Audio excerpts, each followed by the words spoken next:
സത്യത്തിൽ ഈ പണ്ട് ഹാരിഫ് ഹുസൈനും രവിചന്ദ്രനും ഒക്കെ പറഞ്ഞത് സാങ്കേതികവിദ്യ വളരും, അതോടുകൂടി ഇസ്ലാം മതം പൊളിയും, അവർ പാടി നടക്കുന്ന പല കള്ളങ്ങളും പൊളിയും എന്നൊക്കെയാണ് പറഞ്ഞിരുന്നതെങ്കിലും ഇപ്പോൾ സംഗതി എന്തുവാന്ന് ചോദിച്ചാൽ അതിനെ പേടിച്ച് ഇവർക്ക് നടക്കാൻ വയ്യാത്തൊരു സ്ഥിതിയാണ്. ഇവരെന്ത് കള്ളം പറഞ്ഞാലും അതിനോട് ചോദിച്ചാൽ അത് സത്യം പറഞ്ഞുകൊണ്ടേയിരിക്കും. ഇപ്പോൾ കഴിഞ്ഞ ദിവസം നമ്മുടെ ജനൻ ടി വിയിലോ മറ്റോ ഒരു ചർച്ചയിൽ ഒരു പോരാളി കത്തി പടരുന്നത് കേട്ടു. ആ കത്തി പടരുന്നത് കേട്ടിട്ട് ആവേശപൂർവ്വം ഞാൻ ഒരാളെനിക്ക് അയച്ചു തന്നപ്പോൾ അതൊന്ന് കേട്ടു നോക്കി. പരിണാമ സിദ്ധാന്തത്തെ സംഘപരിവാർ എന്തിനാണ് പഠിക്കുന്നത്? അത് വർഷങ്ങളായിട്ട് നമ്മളെല്ലാം പഠിക്കുന്ന ഒരു കാര്യമാണ്. അത് 7ാം ക്ലാസ്സിൽ തറവായി പഠിക്കുന്നത് കൊണ്ടാണ് അത് 9ാം ക്ലാസ്സിൽ നിന്ന് മാറ്റിയത്. അത് മാത്രമല്ല സുഹൃത്തെ, ഈ പരിണാമ സിദ്ധാന്തവും അതുമായി ബന്ധപ്പെട്ട സംഗതികളുമൊക്കെ പറഞ്ഞാൽ നമ്മുടെ ഉത്തരേന്ത്യയിൽ ഒരുപാട് വൈസ് ചാൻസലർമാർ, ചെറിയ ആളുകളൊന്നുമല്ല, വൈസ് ചാൻസലർമാർ നടന്ന് പറയുന്ന ചില കഥകളുണ്ടല്ലോ. ആദ്യമായി പിന്നെ പാചകവാതകം ഉണ്ടാക്കിയത് ഗോമാതാവാണ്. ആദ്യമായി ഈ പറയുന്നത് പോലെ കാർബൺ ഡൈ ഓക്സൈഡ് എടുത്തിട്ട് ഓക്സിജൻ പുറത്തേക്ക് വിട്ടത് ഗോമാതാവായിരുന്നു എന്നൊക്കെ പറഞ്ഞ് നടന്ന് പറയുന്ന ഒരുപാട് കഥകൾ ശാസ്ത്രവും അതുമായി ബന്ധപ്പെട്ട സംഗതികൾക്കും പല അപൂർണതകളും ഉണ്ടെങ്കിൽ പോലും അത് കൊണ്ട് നടക്കുന്നതും അത് ചെയ്യുന്നതുമൊക്കെ വലിയ പ്രയാസമായതുകൊണ്ടാണ്. അല്ലാതെ പണ്ട് പഠിച്ചതെല്ലാം വീണ്ടും വീണ്ടും വലുതായി വരുമ്പോൾ അതിൻ്റെ കൂടുതൽ കാര്യങ്ങളല്ലേ നമ്മൾ പഠിക്കുന്നത്. നിങ്ങളൊരു ചെറുപ്പക്കാരനല്ലെങ്കിലും ഒരു സാമാന്യേന കേരളത്തിലൊക്കെ ഞങ്ങളുടെയൊക്കെ കൂട്ട് പള്ളിക്കൂടത്തിൽ പഠിച്ചു വന്ന ആളല്ലേ സാറേ.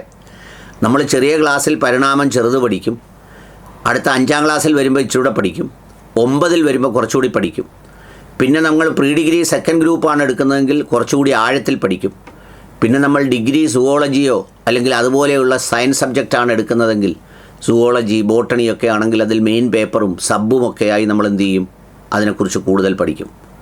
അല്ലാതെ 5ാം ക്ലാസ്സിൽ പഠിച്ചതൊന്നും അല്ലെങ്കിൽ 9ാം ക്ലാസ്സിൽ പഠിച്ചത് പിന്നെ 10ാം ക്ലാസ്സിൽ പഠിച്ചുകൂടാ എന്നൊന്നും പറയുന്നതിൽ വല്ല കാര്യമുണ്ടോ? അപ്പോൾ ഇരുന്നങ്ങ് തള്ളുക. അതായത് നീ അടുത്തത് കേട്ടോ. ഇവർ പറയുന്നൊരു കാര്യം, മുഗളന്മാരെ പറ്റി കാര്യമായിട്ട് പഠിപ്പിക്കുന്നില്ല. മുഗളന്മാരെ പറ്റി എന്താണ് പോസിറ്റീവായിട്ട് പഠിക്കാനുള്ളത് എന്നുള്ളതാണ്. കാരണം അതാണ് അടുത്ത സംഗതി. മുഗളന്മാരെ പറ്റി എന്താണ് പോസിറ്റീവായി പഠിക്കാനുള്ളത്? ഈ രാജ്യത്തും അതുപോലെ തന്നെ ലോകത്തുമൊക്കെ ചരിത്രം പഠിക്കുന്നവർ തങ്ങളുടെ രാജ്യത്തേക്ക് വന്നവരും പോയവരും ഇവിടെ നിലനിന്നവരും അവരുടെ സംഭാവനകളും അവർ ചെയ്ത ക്രൂരതകളും ഒക്കെ നമ്മൾ വായിക്കാറും പഠിക്കാറുമുണ്ട്. പക്ഷേ മുഗളന്മാരെക്കുറിച്ച് എന്താണ് ഈ ഇത്രമേൽ പഠിക്കാനുള്ളത് എന്നാണ് അദ്ദേഹത്തിൻ്റെ ചോദ്യം. കേട്ടോളൂ. മുഗളന്മാരെന്ന് പറയുന്നത് ബേസിക്കലി അവർ കൊള്ളക്കാരാണ്. നമ്മുടെ രാജ്യത്തെ കൊള്ളയടിക്കാൻ വന്നത്. അത് ബാബർ ആണെങ്കിലും ശരി, അക്ബർ ആണെങ്കിലും ശരി, ഏത് ഔറംഗസേബ് ആണെങ്കിലും ശരി, കൊള്ളക്കാരാണ്. ഈ രാജ്യത്തെ ക്ഷേത്രങ്ങൾ കൊള്ളയടിക്കാൻ വന്നവരാണ്. ഇവിടെ അതാണ്. അപ്പം ഇത് ഒന്ന് നമുക്ക് ജെമിനിയോട് ചോദിച്ചു നോക്കാം. ജെമിനി, ഈ മുഗളന്മാർ ഇന്ത്യയെ കൊള്ളയടിക്കാൻ വന്നവർ മാത്രമായിരുന്നു? മുഗളന്മാർ ഇന്ത്യയെ കൊള്ളയടിക്കാൻ വന്നവർ മാത്രമായിരുന്നില്ലെന്ന് ചരിത്രം പറയുന്നു. അവർ ഇന്ത്യയുടെ സംസ്കാരം, സാഹിത്യം, വാസ്തുവിദ്യ, ഭരണ സംവിധാനം എന്നിവയിൽ വലിയ സംഭാവനകൾ നൽകിയിട്ടുണ്ട്. താജ്മഹൽ പോലുള്ള വിസ്മയകരമായ സ്മാരകങ്ങൾ അവരുടെ വാസ്തുവിദ്യാ നൈപുണ്യത്തിന് ഉദാഹരണങ്ങളാണ്.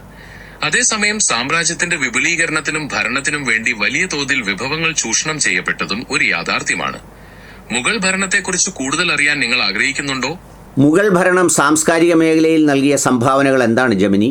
മുഗൾ ഭരണകാലത്ത് ഇന്ത്യയുടെ സാംസ്കാരിക രംഗത്ത് വലിയൊരു മാറ്റമാണ് ഉണ്ടായത്.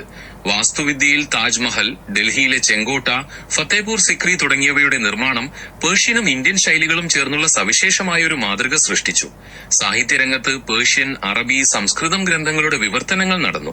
കൂടാതെ ഉറുദു ഭാഷയുടെ വികാസവും ഈ കാലഘട്ടത്തോട് ബന്ധപ്പെട്ടിരിക്കുന്നു. ചിത്രകലയിൽ മുഗൾ മിനിയേച്ചർ പെയിന്റിങ്ങുകൾക്ക് ലോക പ്രശസ്തി ലഭിക്കുകയും ചെയ്തു. സംഗീതത്തിലും ഭക്ഷണ രീതികളിലും മുഗളന്മാരുടെ സ്വാധീനം ഇന്നും കാണാൻ സാധിക്കും. പറയൂ, മുഗൾ കാലഘട്ടത്തിലെ കൂടുതൽ കലകളെക്കുറിച്ച് പറയൂ. മുഗൾ കാലഘട്ടത്തിലെ ചിത്രകല വളരെ സവിശേഷമായ ഒന്നായിരുന്നു. പേർഷ്യൻ ശൈലിയും ഇന്ത്യൻ ശൈലിയും ചേർന്ന് വികസിച്ചു വന്ന മിനിയേച്ചർ പെയിന്റിങ്ങുകൾക്ക് വലിയ പ്രാധാന്യമുണ്ടായിരുന്നു. അക്ബർ, ജഹംഗീർ തുടങ്ങിയ ചക്രവർത്തിമാർ ചിത്രകലയെ വലിയ തോതിൽ പ്രോത്സാഹിപ്പിച്ചിരുന്നു. ബസാവാൻ, ദസ്വാന്ത്, ഉസ്താദ് മൻസൂർ എന്നിവർ ഈ കാലഘട്ടത്തിലെ പ്രശസ്തരായ ചിത്രകാരന്മാരായിരുന്നു. ഇതുകൂടാതെ സംഗീതത്തിനും ഈ കാലഘട്ടത്തിൽ വലിയ പ്രാധാന്യമുണ്ടായിരുന്നു. അക്ബറുടെ സദസ്സിലെ താൻസൻ ഇതിന് ഉദാഹരണമാണ്. അതുപോലെ വാസ്തുവിദ്യയോടൊപ്പം ലിഖിതങ്ങളിലും മറ്റ് അലങ്കാരങ്ങളിലും കാലിഗ്രാഫി അഥവാ കയ്യെഴുത്ത് കലയും ഒരു പ്രധാന കലയായി വളർന്നു. അവർ ചെയ്തതെല്ലാം കേവലം ഒരു മതം നോക്കി ഇസ്ലാം മതത്തിന് വേണ്ടി മാത്രമായിരുന്നു. മുഗൾ ചക്രവർത്തിമാർ ഇസ്ലാം മതവിശ്വാസികളായിരുന്നു എന്നത് ശരിയാണെങ്കിലും അവരുടെ പ്രവർത്തനങ്ങൾ ഇസ്ലാം മതത്തിന്റെ പ്രചരണത്തിനു വേണ്ടി മാത്രമായിരുന്നു എന്ന് പറയുന്നത് പൂർണ്ണമായും ശരിയല്ല. ഉദാഹരണത്തിന് അക്ബർ ചക്രവർത്തി എല്ലാ മതങ്ങളെയും ബഹുമാനിക്കുന്ന ഒരു സമീപനമാണ് സ്വീകരിച്ചിരുന്നത്. അദ്ദേഹം ജിസിയ നികുതി എടുത്തു മാറ്റുകയും വിവിധ മതപണ്ഡിതന്മാരുമായി ചർച്ചകൾ നടത്തുകയും തന്റെ സദസ്സിൽ ഹിന്ദു ഉദ്യോഗസ്ഥരെയും നിയമിക്കുകയും ചെയ്തിരുന്നു. കൂടാതെ മുഗൾ ചിത്രകലയും വാസ്തുവിദ്യയും പേർഷ്യനും ഭാരതീയവുമായ ശൈലികളുടെ ഒരു സംയോജനമായിരുന്നു. ഇതെല്ലാ വിഭാഗം ജനങ്ങളെയും ആകർഷിക്കുന്നതായിരുന്നു. അതുകൊണ്ട് മതപരമായ കാര്യങ്ങൾക്കൊപ്പം രാഷ്ട്രീയവും സാംസ്കാരികവുമായ ഘടകങ്ങളും മുഗൾ ഭരണത്തെ സ്വാധീനിച്ചിരുന്നു. ഈ വിഷയത്തിൽ നിങ്ങൾക്ക് മറ്റെന്തെങ്കിലും അറിയാൻ താല്പര്യമുണ്ടോ? ഈ മുഗൾ രാജാക്കന്മാർ ഹിന്ദു ക്ഷേത്രങ്ങളെ സഹായിക്കുകയോ അതിനെ നിർമ്മിക്കാൻ സഹായിക്കുകയോ അതിനെ സംരക്ഷിക്കുകയോ ചെയ്ത ചരിത്രമുണ്ടോ? തീർച്ചയായും മുഗൾ ചക്രവർത്തിമാർ ഹിന്ദു ക്ഷേത്രങ്ങളെ സംരക്ഷിക്കുകയും സഹായിക്കുകയും ചെയ്തതിന് ചരിത്രപരമായ തെളിവുകളുണ്ട്. ഉദാഹരണത്തിന് അക്ബർ ചക്രവർത്തി വൃന്ദാവനത്തിലെയും മറ്റു പല സ്ഥലങ്ങളിലെയും ക്ഷേത്രങ്ങൾക്ക് ഭൂമിയും ധനസഹായവും നൽകിയിരുന്നു. ഷാജഹാനും ഔറംഗസേബും പോലും ചില ക്ഷേത്രങ്ങൾക്ക് ഗ്രാന്റുകൾ അനുവദിച്ചിട്ടുണ്ടെന്നാണ് ചരിത്രരേഖകൾ പറയുന്നത്. ഇത്തരം പിന്തുണകൾ കാണിക്കുന്നത് മതപരമായ കാര്യങ്ങളിൽ അവർ ഒരു ഏകപക്ഷീയമായ നയം മാത്രമായിരുന്നില്ല സ്വീകരിച്ചിരുന്നത് എന്നാണ്. കേട്ടില്ലേ? ഇതാണ് ഈ പറഞ്ഞതുപോലെ ജെമിനി എന്ന് പറയുന്ന ഇൻഡിപെൻഡൻറ്റ് AI പ്ലാറ്റ്ഫോം ഇതിനെ സംബന്ധിച്ച് പറയുന്നത്. സത്യം പറഞ്ഞാൽ ഇങ്ങനെയുള്ള ചാനൽ ചർച്ചയ്ക്കൊക്കെ വരുമ്പോൾ കുറഞ്ഞപക്ഷം ഇതെങ്കിലും ഒന്ന് കേട്ടിട്ട് വന്ന് ഒരു തള്ളൊക്കെ ഒരു മയത്തിൽ തള്ളണ്ടേ? അതുകൊണ്ടാണ് ഞാൻ ആദ്യം പറഞ്ഞത്, ഇത് ജമാഅത്ത് ഇസ്ലാമിയുടെ അമീറോ സുഡാപ്പിയോ ICSകാരനോ ഒന്നുമല്ല. നല്ല തങ്കപ്പനായ പൊന്നപ്പനാണ് നമ്മൾ ചോദിക്കുന്ന ചോദ്യങ്ങൾക്ക് ഈ ഉത്തരം പറയുന്നത്. ഏതായാലും ഇനിയുള്ള കാലത്ത് ഇതുപോലെയുള്ള വാർത്തകൾ കേൾക്കുമ്പോൾ ഇത്തരം മാധ്യമങ്ങളിലൂടെയെങ്കിലും ലോകത്തിന് സത്യമറിയാൻ കഴിയും. കാരണം ഇനി നടക്കാൻ പോകുന്ന ഏറ്റുമുട്ടൽ ഇവർ പറയുന്ന വ്യാജ നിർമ്മിതികളും ഉറക്ക സത്യം വിളിച്ചു പറയുന്ന ഇതുപോലത്തെ പ്ലാറ്റ്ഫോമുകളും കൂടിയായിരിക്കും എന്നതാണ് ഒരു സ്ഥിതിവിശേഷം.